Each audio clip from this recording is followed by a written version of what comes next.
तो इससे पहले मैंने एक वीडियो बनाई थी इंटेल वर्सेस राइजन के सीपीयू पे। तो मैंने उसमें आपको बताया था कि आपको अपने वर्क के अकॉर्डिंग कौन सा सीपीयू लेना चाहिए। तो उस वीडियो के कमेंट्स में बहुत सारे लोगों ने मुझसे पूछा था कि मदरबोर्ड कौन सा हमें यूज़ करना चाहिए उस सीपीयू के लिए। तो आज हम बात करेंगे इंटेल के 12 जनरेशन पे, क्योंकि लेटेस्ट 12 जनरेशन आ चुकी है मार्केट में, अभी अवेलेबल है हर जगह। तो सभी लोग 12 जनरेशन पे ही पीसी बिल्ड कर रहे हैं। तो अभी हम बात करेंगे सिर्फ इंटेल के बारे में। एएमडी के बारे में हम बाद में बताएंगे कि कौन से मदरबोर्ड आपको इंटेल के लिए लेने चाहिए। अब ये वीडियो मैंने दो पार्ट में डिवाइड करी है, जिसमें पहले पार्ट में मैं आपको बताऊंगा कि आपको एक राइट मदरबोर्ड कैसे चूज़ करना चाहिए अपने वर्क के अकॉर्डिंग, और दूसरी वीडियो में मैं बताऊंगा जो मैं खुद लेके आऊँगा मदरबोर्ड सेलेक्ट करके 8-9 मदरबोर्ड, उसमें मैं आपको बताऊंगा कि आपको कौन सा लेना चाहिए। तो सबसे पहले हम ये सीख लेते हैं कि हमें सबसे पहले क्या चीज़ देखनी है कोई भी मदरबोर्ड सेलेक्ट करते वक्त। तो सबसे पहले हम ये जानते हैं कि मदरबोर्ड 3 तरह के अवेलेबल है मार्केट में। एक होता है ATX जो फुल साइज मदरबोर्ड होता है। बेसिकली हम जो अपने रूम में पीसी सेटअप करते हैं उसे हम ज़्यादा एक से दूसरी जगह नहीं ले जा सकते, उसके लिए हम ATX मदरबोर्ड यूज़ करते हैं। फिर उसके बाद आता है मैक्रो ATX, जो कि हम उससे छोटे पीसी बिल्ड करते हैं, वो मैक्रो ATX बोलते हैं। फिर उससे छोटे आते हैं एक माइक्रो ATX जो पोर्टेबल पीसी भी बोलते हैं। करीब वो बहुत ही हैंडी होते हैं, उन्हें आप कहीं भी लेके जा सकते हैं। किसी भी जगह आप स्विच कर रहे हैं तो वहाँ पे आप उस टाइम के लिए आपको जो माइक्रो ATX है वो मदरबोर्ड होना बहुत ज़रूरी है। और आप अपने घर में अगर कोई काम करते हैं, आपका प्रॉपर सेटअप है, तो उसके लिए आपको ATX लेना चाहिए। जनरली ATX ही बहुत यूज़ होता है। तो हम बात करें 12th जनरेशन की, तो उसके लिए हमें LGA 1700 सॉकेट चाहिए होगा, क्योंकि जो 12th जनरेशन की चिप है वो पिछले से कंपैरिजन में जो पिछले CPUs आते थे जो 11th और 10th जनरेशन के, उनसे साइज़ में बड़ी है। तो इसलिए हमें सॉकेट भी उससे बड़ा चाहिए होगा। तो जो उसमें LGA 1700 सॉकेट फिट होता है वो आपको देखना है। LGA 1700 सॉकेट सभी मदरबोर्ड होना चाहिए। ये बहुत ही बेसिक सी चीज़ है। उसके बाद हम बात करते हैं ओवरक्लॉकिंग की। तो दूसरा पॉइंट है ओवरक्लॉकिंग को लेके। अगर आप किसी भी CPU को ओवरक्लॉक करना चाहते हैं तो उसके लिए आपका जो मदरबोर्ड है वो कंपैक्टिबल होना चाहिए ओवरक्लॉकिंग के लिए, क्योंकि ओवरक्लॉकिंग जब हम करते हैं तो मदरबोर्ड ज़्यादा सप्लाई ट्रांसफ़र करता है जो सॉकेट होता है उसकी तरफ। अगर ऐसे में अगर कोई मदरबोर्ड ओवरक्लॉकिंग को सपोर्ट नहीं करता है तो वो उतनी पावर दे ही नहीं पाएगा कि आपका CPU ओवरक्लॉक हो। और ओवरक्लॉक का मतलब मैंने आपको पहले ही बता रखा है कि एक्स्ट्रा परफॉर्मेंस निकालना किसी भी CPU से। जैसे कोई नई बाइक आती है तो उसमें 60, 70, 80 की स्पीड तक बाइक जाती है, लेकिन जैसे आप उसको यूज़ करते हैं उसकी स्पीड खोल देते हैं तो करीब 100 या 110 के आसपास चली जाती है। यानी कि जो कंपनी ने लिमिट सेट की है उससे आप एक्स्ट्रा परफॉर्मेंस निकाल लें। तो ऐसे में जब CPU को आप एक्स्ट्रा परफॉर्मेंस निकालते हैं तो उसको कहते हैं ओवरक्लॉकिंग। तो ऐसे में जो मदरबोर्ड है आपका वो ओवरक्लॉकिंग को सपोर्ट करना चाहिए, तभी आप जो उसका फ़ायदा उठा पाएंगे। और आपको एक चीज़ और देखनी है CPU खरीदते वक्त कि वो CPU जो मॉडल नंबर है उसके लास्ट में K जरूर होना चाहिए। K का मतलब ही ये होता है कि वो ओवरक्लॉक हो जाएगा CPU, और उसके लिए मदरबोर्ड भी ओवरक्लॉकिंग वाला ही लगेगा। तो अब अगर हम बात करें रैम की, तो रैम बहुत ही ज़रूरी हिस्सा होता है किसी भी पीसी के लिए। और रैम की जो स्पीड होती है वो डिसाइड करती है आपको कैसी परफॉर्मेंस मिलेगी। ध्यान रहे, रैम की स्पीड डिसाइड करती है आपको कितनी परफॉर्मेंस मिलेगी, ना कि रैम की क्वांटिटी डिसाइड करती है। अब आपने कोई 16 GB की रैम लगा ली और उसकी परफॉर्मेंस इतनी नहीं है, यानी कि उसकी फ्रिक्वेंसी इतनी हाई नहीं है, और वहीं आपने DDR4 की 4 GB रैम लगा ली जिसकी फ्रिक्वेंसी 4000 मेगाहर्ट्ज़ पे है। अब आपको एप्लीकेशन खोलना है जैसे कि फ़ोटोशॉप, तो फ़ोटोशॉप तो 2 GB का है, वो 4 GB वाली रैम भी अच्छी तरीके से हैंडल कर लेगी और 16 GB वाली रैम भी उतनी तरीके से हैंडल कर लेगी। लेकिन जो 4 GB वाली रैम है वो 16 GB से ज़्यादा फास्ट है। तो ऐसे में आपको जो परफॉर्मेंस है, जो जल्दी ऐप खुल जाएगा वो खुलेगा DDR4 की 4 GB रैम में। तो ध्यान रहे, रैम की फ्रिक्वेंसी डिसाइड करती है कि आपको परफॉर्मेंस कितनी हाई मिलेगी, ना कि उसकी क्वांटिटी डिसाइड करती है। अब रैम में बेसिकली यहाँ पे मार्केट में देखें तो DDR3 की तरफ हम नहीं जाएंगे, क्योंकि टेक्नोलॉजी आगे बढ़ रही है। तो आज के टाइम पे DDR4 और DDR5 बहुत ही फेमस हैं। अब DDR5 जो है बहुत ही एक्सपेंसिव है और उसके मदरबोर्ड भी एक्सपेंसिव है, और उसके लिए आपको जो ग्राफिक कार्ड है वो भी बहुत ज़्यादा कॉस्टली पड़ेंगे। तो मैं रिकमेंड नहीं करूँगा कि एक बजट पीसी के लिए आप DDR5 रैम लगाएं। उसके लिए आप DDR4 ले सकते हैं। DDR4 में आपको स्टैंडर्ड पे 3 फ्रिक्वेंसी भी मिलती हैं। पहली है 2400 मेगाहर्ट्ज़ पे, दूसरी है 2666 मेगाहर्ट्ज़ पे, फिर तीसरी है 2933 मेगाहर्ट्ज़ पे। ये स्टैंडर्ड फ्रिक्वेंसी होती है। अब इसमें आप अगर हाई फ्रिक्वेंसी लेना चाहते हैं रैम में तो वहाँ पे आपको 3200 मेगाहर्ट्ज़, 3600 मेगाहर्ट्ज़, 4000 मेगाहर्ट्ज़, और उससे भी आप हाइयर जा सकते हैं। और क्योंकि आप अपने जो CPU है उसको पहले ही ओवरक्लॉक कर चुके हैं, तो ऐसे में जब आप ये वाली रैम यूज़ करेंगे हाइयर फ्रिक्वेंसी की, तो वहाँ पे आपको एकदम ऑसम परफॉर्मेंस मिलने वाली है। परफॉर्मेंस में कोई लैग नहीं होगा। तो यहाँ पे DDR5 लेने का कभी कोई मतलब नहीं बनता है अगर आपका बजट इतना हाई नहीं है, मोर देन 90,000 और 1 लाख, तो आप DDR4 ही परचेज़ करें। और रैम के साथ साथ ये और देखें कि वहाँ पे जो स्लॉट है वो कैसा अवेलेबल है।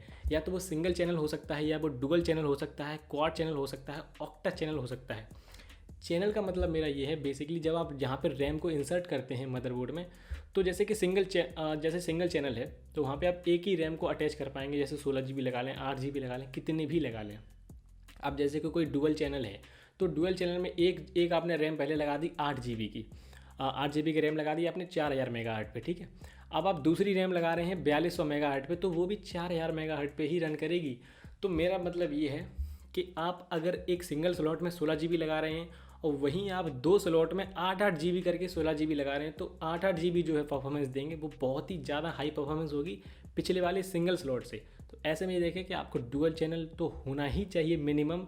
उसके बाद क्वाड चैनल और ऑक्टा चैनल बहुत ज़्यादा आते हैं। जितने ज़्यादा चैनल होंगे आप उतनी ही ज़्यादा जो है फ्रिक्वेंसी की तरह से रैम को यूज़ कर पाएंगे हायर तरीके से। अब अगर हम बात करें स्टोरेज की, तो स्टोरेज में भी हमारे पास 2 तरह की स्टोरेज अवेलेबल होती हैं। पहली है HDD जो हार्ड ड्राइव है, और दूसरी है SSD।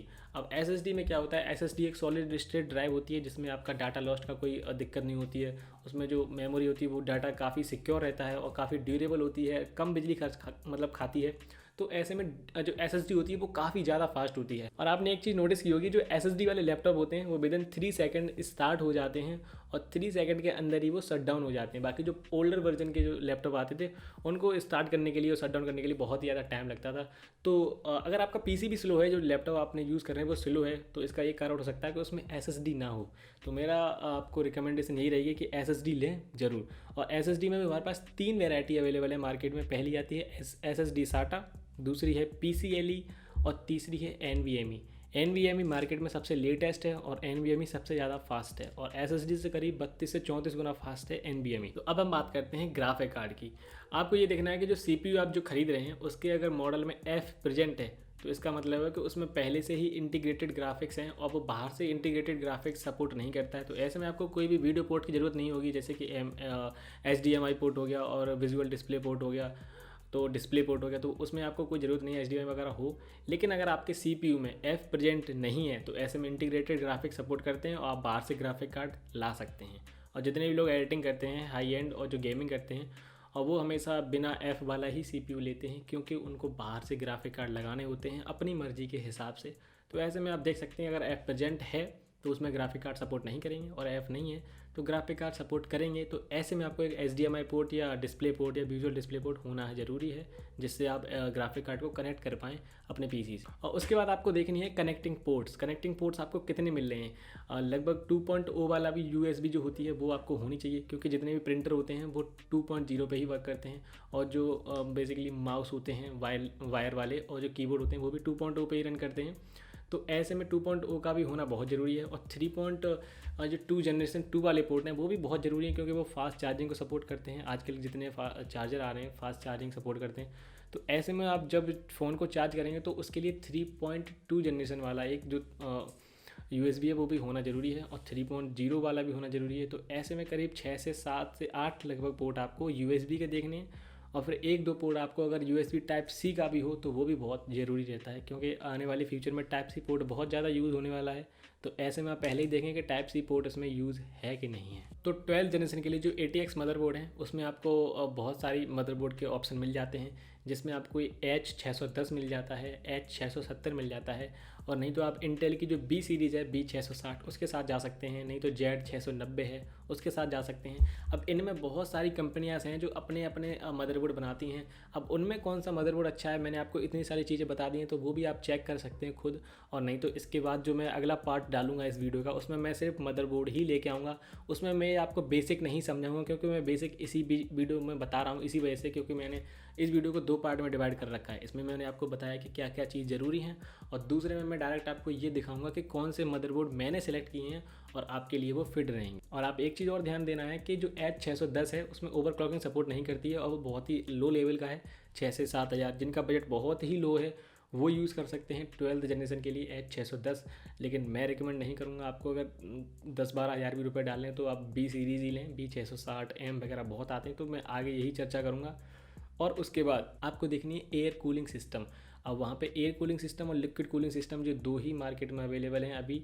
तो एयर कूलिंग सिस्टम आपको बहुत ठीक पड़ जाता है और लिक्विड कूलिंग सिस्टम काफ़ी महंगा पड़ता है। तो ऐसे में अभी आप शुरुआत में एयर कूलिंग सिस्टम ले लेंगे तो वो भी आपका काफ़ी अच्छा काम करेगा, जब तक आप कोई हाई एंड गेमिंग ना करें या कोई ज़्यादा परफॉर्मेंस ना निकालें उससे, तो वो भी काम कर जाएगा। और उसके बाद आपको देखनी है पावर सप्लाई। पावर सप्लाई भी आपको ये देख के लेनी है कि आपका मदरबोर्ड कितनी पावर कंज्यूम कर रहा है। जो CPU है वो आप देखें कितने वॉट कंज्यूम कर रहा है पावर को, उसी के हिसाब से लेना है। अब जैसे आपको कुछ टाइम बाद अपना जो CPU ओवरक्लॉक करना है, अब ऐसे में आपको फिर वो भी चेंज करना पड़ेगा ना पावर सप्लाई, क्योंकि जब पावर ही नहीं मिलेगी उतनी तो फिर CPU ओवरक्लॉक कैसे होगा। तो उसके लिए आप अच्छी सी पावर सप्लाई लें, अच्छी क्वालिटी की, क्योंकि मदरबोर्ड में जो भी करंट जाएगा वो उसी के थ्रू जाएगा। तो ये इन सब चीज़ों का आप ध्यान रख सकते हैं। तो ये जितने भी पॉइंट्स मैंने आपको बताए हैं, इनसे आप मार्केट में देख सकते हैं कौन से मदरबोर्ड हैं और उसमें आप चेक कर सकते हैं। वरना आगे आने वाली वीडियो में मैं खुद आपके लिए मदरबोर्ड लेके आऊँगा सिलेक्ट करके कि मैंने कौन से सिलेक्ट किए हैं और मैं कौन से मदरबोर्ड रिकमेंड कर रहा हूँ। तो आई होप आपने कुछ सीखा होगा इस वीडियो से, आप खुद भी सर्च कर सकते हैं। तब तक मिलते हैं दूसरी वीडियो में।